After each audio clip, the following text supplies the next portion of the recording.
इससे पहले कि हम हिंदुस्तान के कश्मीर और पाकिस्तान अधिकृत कश्मीर की चर्चा करें, आइए आपको दिखाते हैं कैलिफोर्निया के जंगलों में किस तरह से आग की वजह से खलबली मची हुई है। इतना ही नहीं, ये आग फ्रांस के जंगलों में भी लगी हुई है।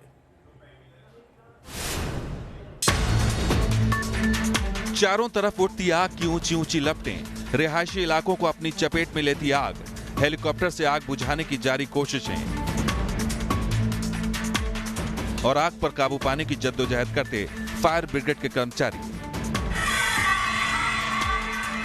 तस्वीरें अमेरिका के कैलिफोर्निया के सैन बर्नार्डिनो काउंटी की है, जहां जंगल में लगी आग की लपटें अब इंसानी बस्तियों की तरफ तेजी से बढ़ रही हैं। लोग दहशत से जंगल में लगी आग को रिहायशी इलाकों में बढ़ते देख रहे हैं। इस आग की चपेट में अब तक 3 घर जलकर राख हो चुके हैं। सैन बर्नार्डिनो में चारों तरफ अफरा तफरी मची हुई है।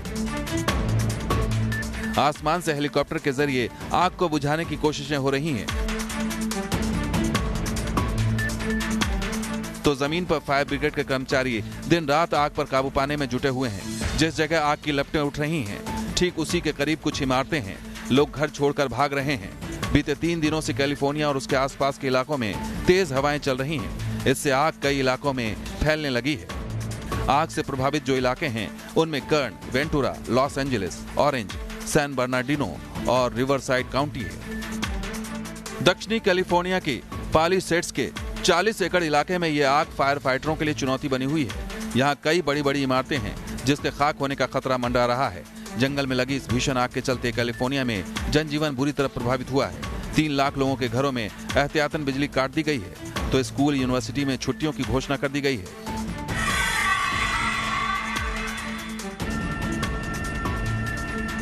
अमेरिका के दूसरे बड़े शहर फिलाडेल्फिया में आसमान को छूती ये लपटें दहशत पैदा करती हैं।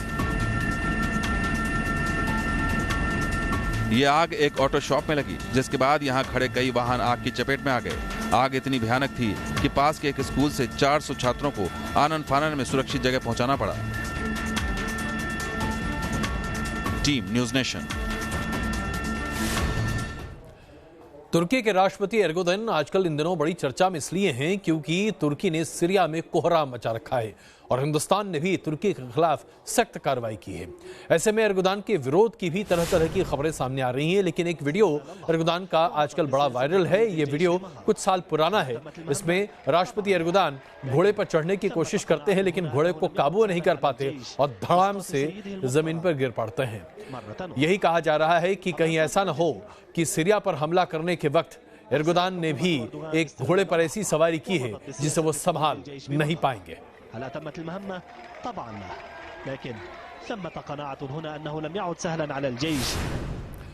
और आइए अब आपको दिखाते हैं कि कैसे पाकिस्तान अधिकृत कश्मीर में दमन का ये एक ऐसा चक्र या यूं कहीं कि कुचक्र चल रहा है, जिसने पूरी दुनिया के सामने पाकिस्तान की बेदर्दी और उसके साथ साथ उसके जुल्म को चारों खाने एकदम चित करके सामने रख दिया है। और वो इसलिए क्योंकि ये तमाम तस्वीरें पाकिस्तान अधिकृत कश्मीर में कश्मीरियों के विरोध के दमन की तस्वीरें हैं, जहां निहत्थे लोगों पर पाकिस्तान की फौज दमन कर रही है और वहीं हिंदुस्तान के कश्मीर पर पाकिस्तान उंगलियां उठाता है।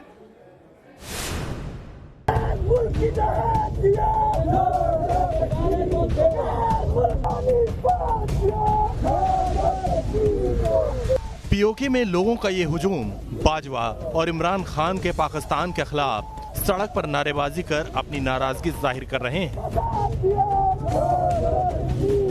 लेकिन हद तो ये है कि पीओके में आजादी की मांग कर रहे निहत्थे लोगों को बाजवा की बुज़दिल फौज सरेआम गोली मार रही है। पाकिस्तान के गैर कानूनी कब्जे का विरोध कर रहे कश्मीरियों पर बाजवा की फौज आंसू गैस के गोले और लाठियों से हमला कर रही है। दरअसल बाजवा की फौज पीओके में उठ रही आजादी की आवाज को ताकत के दम पर खामोश करने में जुटी है और इसके लिए बेरहमी की सारी इंतहा पार की जा रही है। लेकिन मुजफ्फराबाद की सड़क आजादी के संग्राम में तब्दील हो चुकी है। पीओके में पाकिस्तान के खिलाफ विद्रोह की चिंगारी अब ज्वाला बन चुकी है, जिसे संभालना पाकिस्तान के हुक्मरानों के लिए नामुमकिन नजर आ रहा है। पाकिस्तान के 1947 में कश्मीर पर आक्रमण करने की वर्षगांठ पर पीओके और गिलगित बाल्टिस्तान में कई पार्टियों के बैनर तले इसी तरह लोगों ने काला दिवस मनाने के लिए रैली का आयोजन किया, तो पाकिस्तान की फौज ने दमन की सारी इंतहा पार कर दी। लेकिन एक तरफ पाकिस्तानी फौज पीओके में कश्मीरियों पर जुल्म ढा रही है, तो दूसरी ओर पाकिस्तान भारत के खिलाफ प्रोपेगेंडा फैलाने में जुटा है। ये तस्वीरें उसी अभियान का हिस्सा हैं। मंगलवार को पाकिस्तान पीओके के चुनिंदा इलाकों में विदेशी राजनयिकों और मीडिया के कुछ लोगों को उन इलाके में ले गया जहां कई नागरिकों की मौत हुई थी। पाकिस्तान इसे भारतीय सेना की कार्रवाई का नतीजा बता रहा है। खास बात यह है कि इस दौरान पाकिस्तान के इंटर सर्विसेज पब्लिक रिलेशंस के director major general Asif Ghafoor भी मौजूद रहे। लेकिन पीओके में कश्मीरियों ने जब इसका विरोध किया तो इसी के बाद पाकिस्तान तिलमिला गया और लोगों की आवाज ताकत के दम पर दबाने लगा। लेकिन सवाल उठता है कि पाकिस्तानी फौज पीओके में खुलेआम मानवाधिकार का उल्लंघन कर रही है, उसे वो दुनिया की नजरों से कैसे बचाएगी? Team News Nation. कश्मीर में सुरक्षा बलों को एक बड़ी कामयाबी मिली है। त्राल में मुठभेड़ के दौरान सेना ने 3 आतंकवादियों को मार गिराया है। इस ऑपरेशन में अंसार उल गजावत हिंद का सरगना हामिद ललहरी भी मारा गया है। 2016 में एक्टिव हुए ललहरी ने जाकिर मूसा के बाद इस आतंकी संगठन की कमान संभाली थी।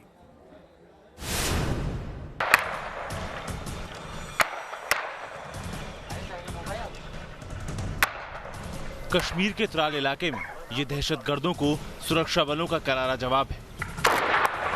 मंगलवार को सेना ने आतंक के अजगरों को उनके बिल से निकालकर ढेर कर दिया और इसके साथ ही फन उठा रहे आतंकी संगठन अंसार उल गजवत हिंद को पूरी तरह कुचल दिया। 4 घंटे तक चली मुठभेड़ में सेना ने हिंदुस्तान में अलकायदा के कनेक्शन का द एंड कर दिया और उस आतंक की फैक्ट्री पर भी ताला जड़ दिया जिसका सरगना हामिद ललहारी था। ऑपरेशन ऑल आउट के तहत सेना ने न सिर्फ अंसार उल गजवत हिंद के सरगना ललहारी को मार गिराया बल्कि उसके 2 सपोलों नावेद और जुनैद को भी ढेर कर दिया। ये 3 के 3 लोकल मिलिटेंट हैं और 3 के 3 ही अंसार गजवतुल हिंद के साथ वाबस्ता हैं। आपको याद होगा जब जाकिर मूसा मारा गया था, उसके बाद इस ग्रुप की कमांड जो है वो हमीद ललहारी को दी गई थी। जाकिर मूसा के बाद इस ग्रुप की कमान हामिद ललहारी को दी गई थी और उसने अंसार उल गजवत हिंद ग्रुप को दोबारा खड़ा किया था। ललहारी अंसार उल गजवत हिंद का चीफ था।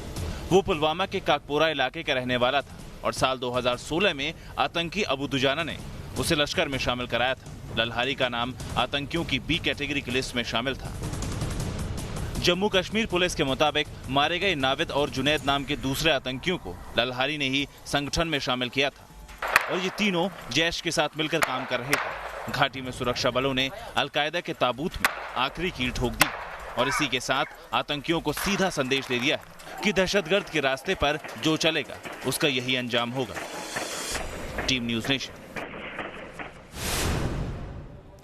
और आइए आपको दिखाते हैं कैसे उत्तर प्रदेश के बरेली में एक बहुत बड़ा बैंक फ्रॉड किया गया। प्रधानमंत्री आवास योजना के तहत लोगों के बैंक खाते खुलवाए गए और उसमें विदेशों से पैसे जमा किए गए। किस तरह से ये गोरख धंधा हुआ, ये अपने आप में चौंकाने वाला है।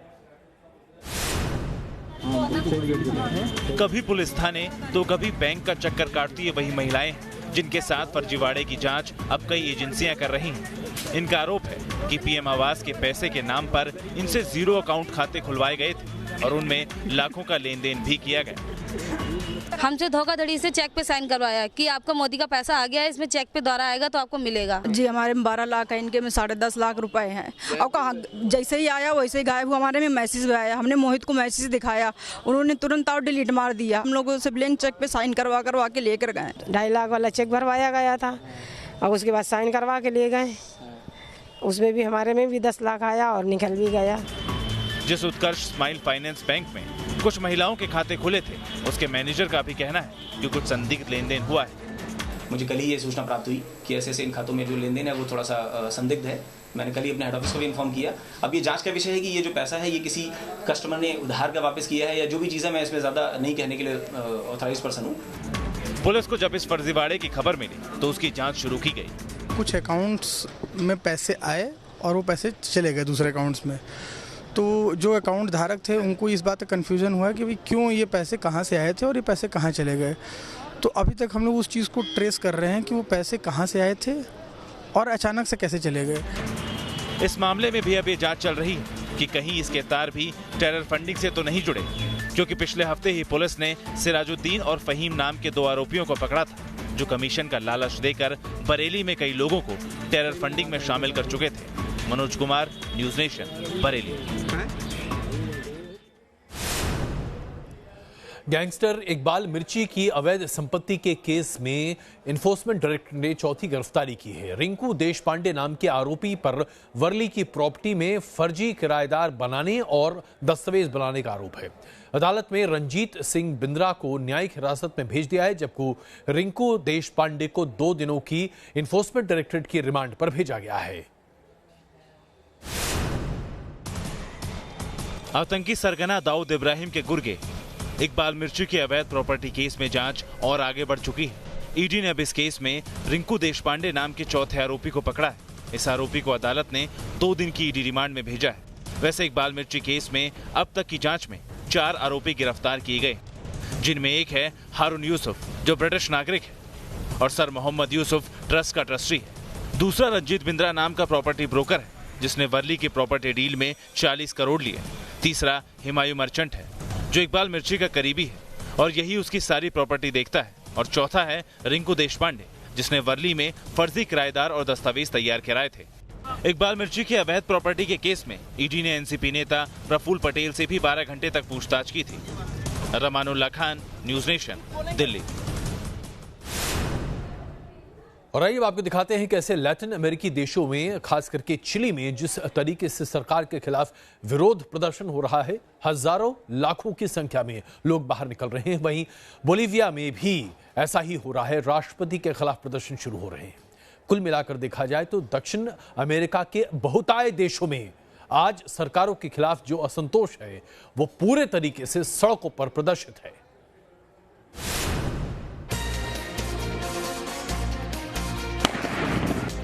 लैटिन अमेरिकी देश चिली में इन दिनों सड़कों पर संग्राम छिड़ा है।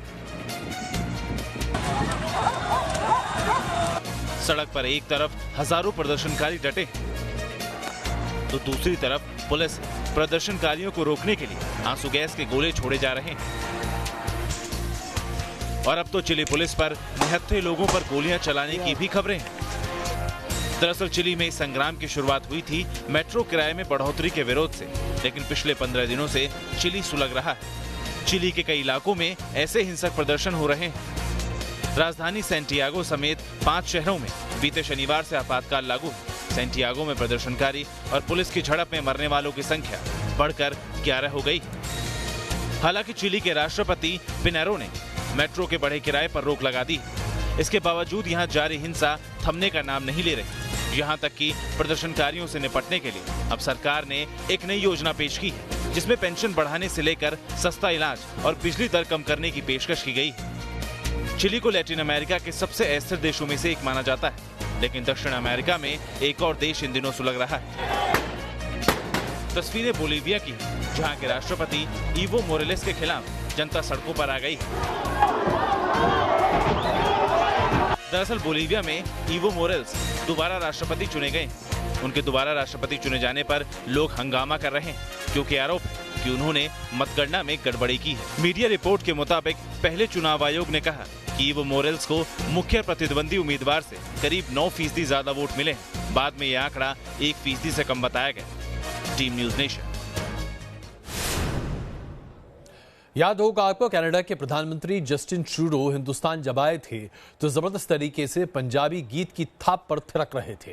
लेकिन अब ऐसा लगता है कि उनकी सरकार को बचाने के लिए कनाडा के सिख मूल के लोग ही अब सामने आ रहे हैं, क्योंकि उनकी सरकार को बिना सिख समुदाय के समर्थन के अब बहुमत रहने का कोई अधिकार नहीं है। सबसे बड़ी बात तो यह है कि सिख समुदाय पूरे कनाडा में सिर्फ 2% की आबादी का हकदार है। इसके बावजूद 24 से ज्यादा सांसद सिर्फ सिख समुदाय के हैं। अब 7 समंदर पार भी भारतवंशियों के बगैर नहीं बनेगी सरकार। कनाडा में बढ़ रहा है सिख समुदायों का दम। कनाडा में 21 अक्टूबर को चुनाव के नतीजे आ चुके हैं, लेकिन चुनाव नतीजों के बाद तमाम नजरें टिकी मूल रूप से पंजाब के रहने वाले जगमीत सिंह पर। वजह, जगमीत सिंह इन चुनावों में एक किंगमेकर की तरह बनकर उभरे हैं, क्योंकि उनकी पार्टी न्यू डेमोक्रेटिक्स को इतनी सीटें मिली हैं कि वो सरकार बनवाने की स्थिति में है। कनाडा की संसद में कुल 338 सीटें और बहुमत के लिए 170 सीटों की जरूरत होती है। लेकिन कनाडा में हुए आम चुनावों के आंकड़ों के मुताबिक जस्टिन ट्रूडो की लिबरल पार्टी को 157 सीटें मिली, जबकि जगमीत सिंह की डेमोक्रेटिक को 24 सीटें मिली। कंजर्वेटिव पार्टी को 21 सीटें मिली, अन्य पार्टियों को 25 सीटें हासिल हुई। ऐसे में सत्ता की चाबी पूरी तरह से जगमीत सिंह के हाथ में आ गई है, क्योंकि जगमीत अगर जस्टिन ट्रूडो के साथ आते हैं तो उनकी सरकार बहुमत का आंकड़ा जुटा लेगी। हालांकि मौके की नजाकत को भांपते हुए जगमीत सिंह ने ट्रूडो की तरफ समर्थन का हाथ बढ़ाया है। Team news nation. और आइए अब आपको दिखाते हैं कि कैसे मॉनसून के बाद अब रिटर्निंग मॉनसून ने पूरे देश पर कहर बरपा रखा है। पूरे के पूरे दक्षिणी राज्यों में आज स्थिति बद से बदतर हो रही है, क्योंकि बारिश इतनी ज्यादा है कि शहर के शहर डूबे हुए हैं।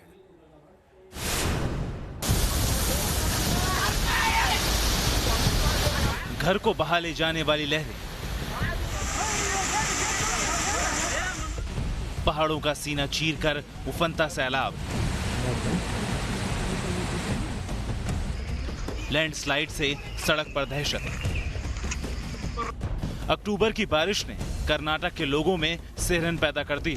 2 दिन में ही आसमानी आफत से कर्नाटक कराहने लगा है। सबसे पहले आपको कर्नाटक के सुप्रसिद्ध येल्लम मंदिर की तस्वीरें दिखाते हैं। मंदिर परिसर में सैलाब का ऐसा अटैक हुआ है कि हर कोना पानी पानी हो चुका है। लहरें इतने विकराल कि इनके सामने कोई नहीं टिक सकता। कल तक जहां भक्तों का रेला उमड़ता था, अब वहां सिर्फ बाढ़ और बर्बादी है। अब येल्लम के पास के ही इस पहाड़ को देखिए। उफनते सैलाब की ताकत के आगे ये रुकावट भी कुछ नहीं। बारिश का पानी पहाड़ के ऊपर से येल्लम मंदिर के आसपास कोहराम मचा रहा है। अब कर्नाटक के गड़क जिले का हाल देखिए। यहाँ 18 तारीख से लगातार बारिश हो रही है, जिससे मंजर अब कुछ ऐसा हो गया कि चारों ओर जलराज है और बीच में फंसी है बेबस आबादी। बादामी के हालात बिगड़े तो एनडीआरएफ का मोर्चा खोलना पड़ा। तस्वीरों में एनडीआरएफ एक गर्भवती महिला का रेस्क्यू कर रही है। चमराजा नगर में बेमौसम बरसात का गुस्सा सड़कों पर निकला। पहाड़ों पर बारिश से लैंडस्लाइड की घटनाएं बढ़ गई और पहाड़ से गिरते पत्थरों ने इस सड़क का ये हाल कर दिया है। अब यहाँ से गुजरना खतरे से खाली नहीं। बीते 5 दिनों से हो रही लगातार बारिश ने अब तक कर्नाटक में 13 लोगों की जान ले ली। आगे भी बारिश की संभावना से कर्नाटक के लोग सहमे हुए हैं। Team news nation. आइए अब आपको दिखाते हैं कि कर्नाटक में भारी बारिश की वजह से कैसे पूरा का पूरा एक मकान भरभरा कर गिर उठा। ये तस्वीरें देखिए। बारिश की वजह से मकान की जो दीवारें थी वो बहुत कमजोर हो चुकी थी और पूरा का पूरा मकान बस जमीन से गायब हो गया। और अब चीन की ये तस्वीर आपको दिखाते हैं जो अपने आप में चौंकाने वाली है। सड़क कैसे ढह गया, उसमें कितना बड़ा गड्ढा बन गया, जरा ये देखिए। बीचों बीच ट्रैफिक के दौरान ये गाड़ी किस तरीके से गड्ढे में बस लटकी हुई दिखाई देती है। ये बताता है कि जब तरक्की होती है और बिना सोचे समझे तो ये होता है।